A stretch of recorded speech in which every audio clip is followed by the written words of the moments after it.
Hi, boys and girls. I want to tell you a story about my dad, read from his journal. I was about 10 or 11 years old when I had rheumatic fever. I can remember that on Mother's birthday, March 20th, was about the time I went to bed. I was very, very sick, and I was still in bed at the end of May when the kids got out of school. My class, when they were headed for their school picnic, stopped at the house to see me. I will never forget that. I wanted to go, but I was glad they felt good about coming to see me. I had to stay in bed almost all the time. The next year I was able to go back to school, but when I'd come home at noon, I had to stay and have an hour's rest. I wasn't able to participate in any physical activities to any extent. I couldn't swim until I was 15 years old because of it. But then he goes on to tell some of the things that he did and learned to do during that time when he was stuck at home.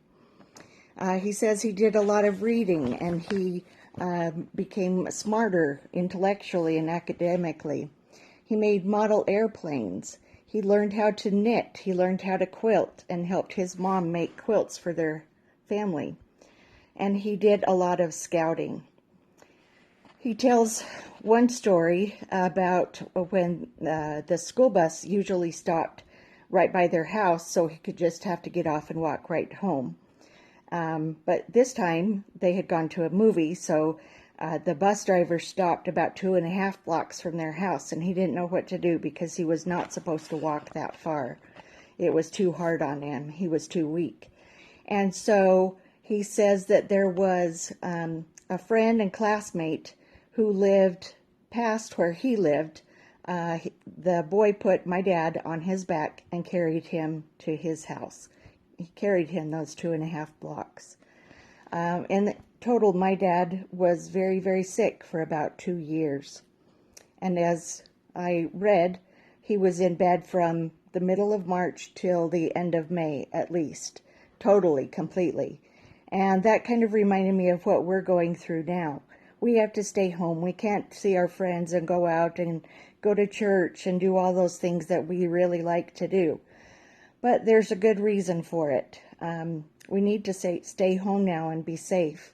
And I'm so grateful for Heavenly Father and Jesus and the gospel in my life and how they have helped me get through this, because I know they love us. I know that they have prepared us for times like this when things are hard and when we may not understand why we have to do or not do certain things. But I know that they will always be there to help us and support us and strengthen us and help us get through any tough times that we may have. This time of quarantine will come to an end. We will be able to see our friends and family again and be able to go back to church. I miss seeing your smiling, happy faces and hearing you sing the primary songs. I miss it so much. But I want you to know that I love you, and Heavenly Father and Jesus love you, and I can't wait to be back together again. Love you.